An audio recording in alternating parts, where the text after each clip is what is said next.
এই পৃথিবীতে যে তোমাকে সত্যিই ভালোবাসে সে কখনোই তোমার কোনো সমস্যার কারণ হবে না।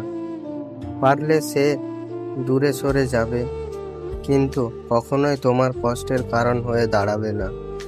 হয়তো তুমি আমায় ছেড়ে চলে যেতে পারবে, কিন্তু তোমার সাথে জড়িয়ে থাকা স্মৃতিগুলো নিয়ে যেতে পারবে না। হয়তো তুমি আমাকে ভুলে যেতে পারবে, কিন্তু আমার ভালোবাসাকে কখনোই ভুলতে পারবে না। প্রতিটি মুহূর্তে তোমাকে আমার কথা স্মরণ করিয়ে দেবে।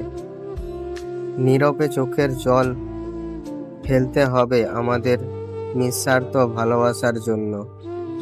তুমি জানো না আমি তোমাকে কতটা ভালোবাসি। তোমার একটুখানি ভালোবাসা পেতে আমি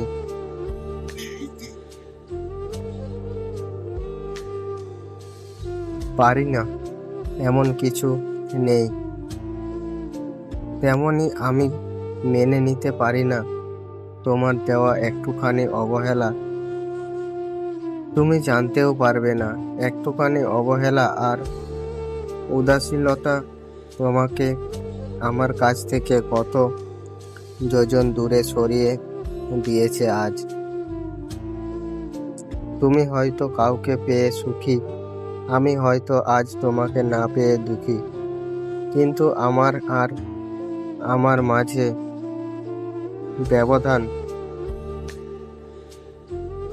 শুধু একটাই, তুমি আমার সাথে অভিনয় করে জিতে গেছো, আর আমি তোমাকে মন থেকে ভালোবেসে হেরে গেছি। দুঃখগুলোকে মনের খাঁচার বেঁধে না রেখে উড়িয়ে দাও খোলা আকাশের অসীম শূন্যতায়। এই দুঃখগুলো একদিন সুখ হয়ে তোমায় ধরা দেবে। পানি যেমন অনেক ঠান্ডা হতে হতে একসময় বরফ হয়ে যায়, ঠিক তেমনি একটা মন অনেক কষ্ট পেতে পেতে একসময় পাথর হয়ে যায়। পৃথিবীতে সবচেয়ে বড় বেঈমান হলো সময়, যা একবার চলে গেলে আর কখনোই ফিরে আসে না। পৃথিবীতে সবচেয়ে স্বার্থপর হলো সুখ, যা হঠাৎ আসা মেঘের মতো এসে আবার চলে যায়। পৃথিবীতে সবচেয়ে আপন হলো দুঃখ, যা সব সময় জীবনকে আঁকড়ে ধরে রাখে। ভালোবাসা হলো এমন একটা মায়া, যা তুমি দূরে যাবে ততই তোমায় কাছে টানবে, যতই ভুলে যাবে ততই মনে পড়বে, আর যতটুকু হাসবে তার থেকে বেশি কাঁদবে। ভালো লাগা আর ভালো থাকা দিনগুলো কোনো দিনই দীর্ঘ হয় না।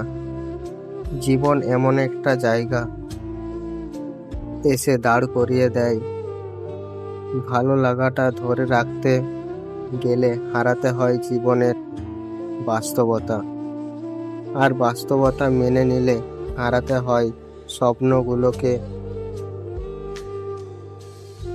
ভুল তোমারও ছিল, যা তুমি বুঝতে পারোনি।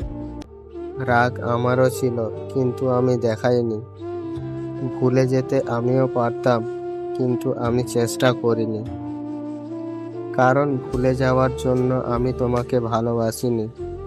মন খারাপের দিনগুলোতে প্রথম প্রথম সবাই সঙ্গ দেয়, একদিন অথবা 2 দিন পর মন খারাপের থাকার বিষয়টা বিরক্তিকর কারণ হয়ে ওঠে সবার কাছে।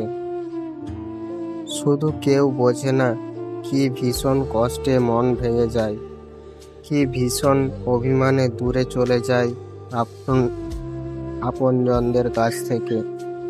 মাঝে মাঝে মনে হয় আমার নিজের বলতে কোথাও কিছু নেই,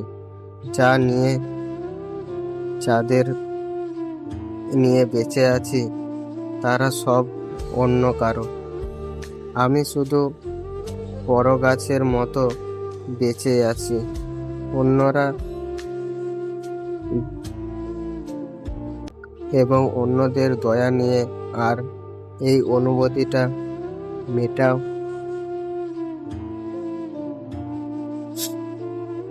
কোনো সুখের কল্পনা নয়।